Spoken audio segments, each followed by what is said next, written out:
L'indice glycémique des flocons d'avoine instantanés est de 83. Plus élevé que le pain blanc. Plus élevé que la purée de pommes de terre. Presque égal à la glucose pure. Vous mangez cela chaque matin en appelant ça « petit déjeuner sain » et chaque matin votre pancréas travaille jusqu'à l'épuisement pour répondre à la tempête d'insuline. Pourquoi les nutritionnistes recommandent les flocons d'avoine depuis 40 ans alors que les études disent le contraire? Pourquoi le matin est-il précisément le moment le plus dangereux pour les glucides rapides? Et que doit-on manger à la place pour que vos vaisseaux soient comme à 30 ans? Je suis le docteur Beaumont. 30 ans de médecine. Ne partez pas car demain votre petit déjeuner va changer. Avant de parler des flocons d'avoine, il faut comprendre la physiologie du matin. Car le matin est un état métabolique particulier. De 6 à 10 heures du matin, les glandes surrénales libèrent cortisol et adrénaline. C'est le surge matinal de cortisol. Il est nécessaire, il réveille l'organisme, augmente la concentration, nous prépare à la journée active. Mais le cortisol a un effet métabolique, il élève le niveau de glucose dans le sang. C'est ce qu'on appelle le phénomène de l'aube. Le foie, sur ordre du cortisol, libère du glucose dans le sang pour que le cerveau et les muscles aient du carburant. La glycémie à jeûne du matin est déjà un peu plus haute que la nuit. L'insuline est à son niveau basal bas. La sensibilité des cellules à l'insuline le matin est réduite par rapport aux heures de la journée. Qu'est-ce que cela signifie concrètement? Que le matin, l'organisme est le plus vulnérable à charge glucidique. Si vous mangez des glucides rapides le matin, la glycémie monte plus haut et plus vite qu'à n'importe quel autre moment de la journée. Le pancréas est obligé de libérer plus d'insuline pour gérer cette montée. Et de plus, la sensibilité des cellules à l'insuline est réduite, c'est-à-dire qu'il faut encore plus d'insuline. Le pancréas travaille 3 fois plus intensément qu'il ne le pourrait. Une étude du Weizmann Institute publiée dans Cell Metabolism, le même petit déjeuner donnait un pic de glucose 36% plus élevé que le même repas pris le soir. 36% juste à cause de l'heure de la journée. Voici ce qui se passe après un bol de flocons d'avoine instantané au petit déjeuner. 5 premières minutes, vous mangez. L'amidon des flocons d'avoine instantané, ce sont des chaînes de glucose déjà préparées.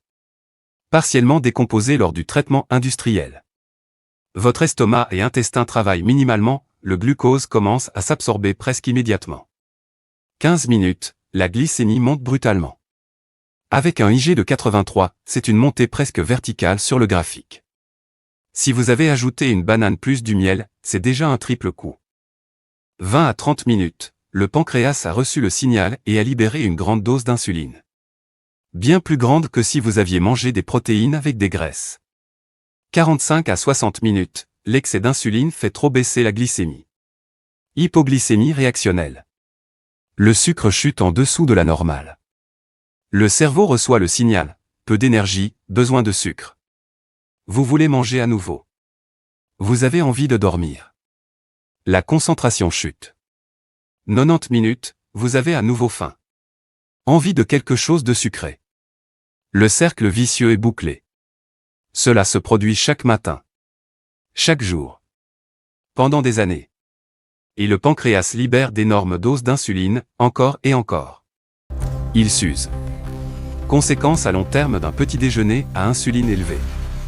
Première conséquence, résistance à l'insuline progressive. Chaque pic d'insuline réduit légèrement la sensibilité des récepteurs.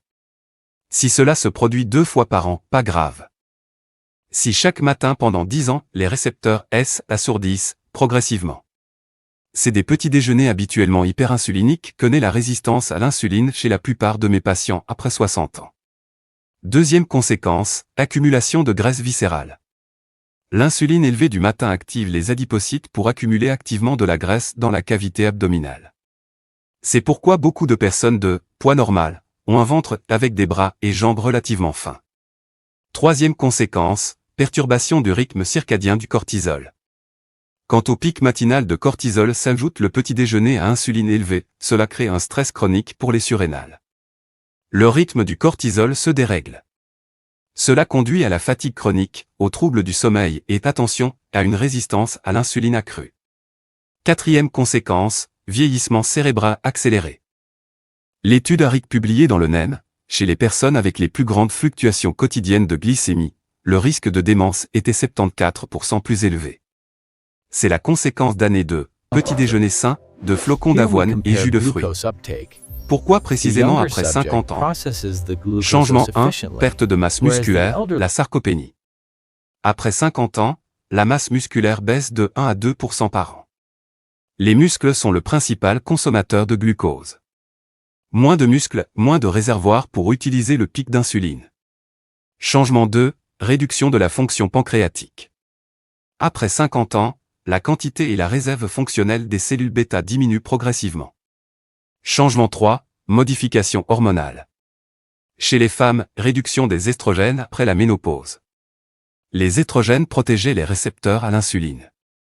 Chez les hommes, réduction de la testostérone. La testostérone maintient la masse musculaire et la sensibilité à l'insuline. Changement 4, modification du microbiome. Après 50 ans, le microbiome intestinal devient moins diversifié. Diminution des bactéries protégeant contre la résistance à l'insuline. C'est pourquoi le même petit déjeuner, un bol de flocons d'avoine, à 30 ans était relativement inoffensif.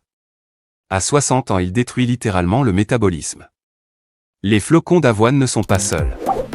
Il y a toute une liste de produits sains qui créent un chaos métabolique équivalent ou pire au petit déjeuner. Piège 1, le jus d'orange. IG 52. Mais c'est un liquide, il s'absorbe encore plus vite que les solides.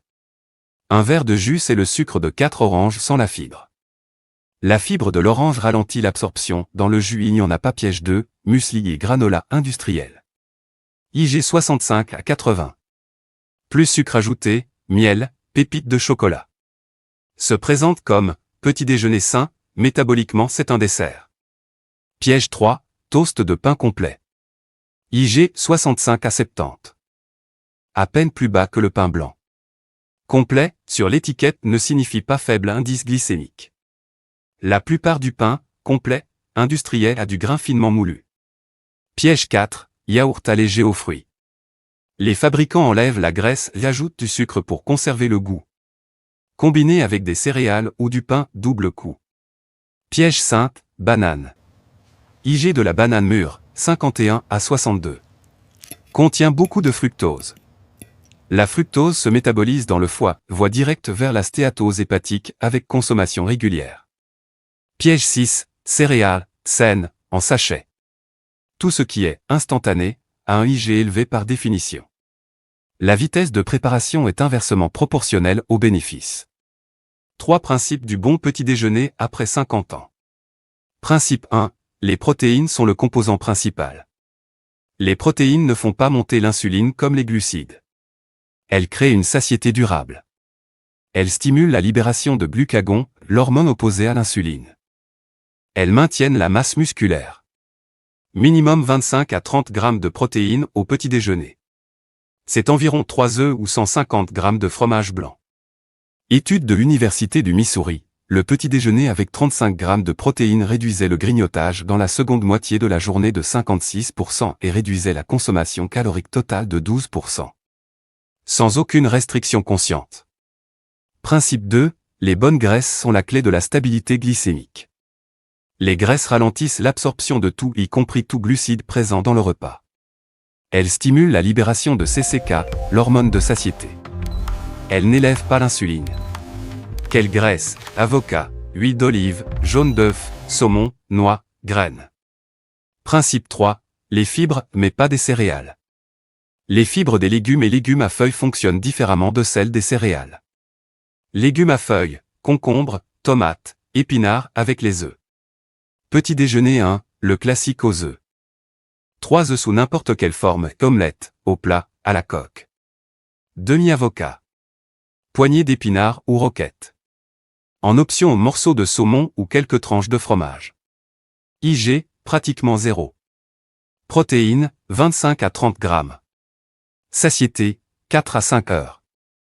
Petit déjeuner 2, yaourt grec avec noix et graines. 200 grammes de yaourt grec nature sans additifs. Poignée de noix ou amandes. Cuillère à soupe de graines de chia ou lin. En option, un quart de tasse de myrtille.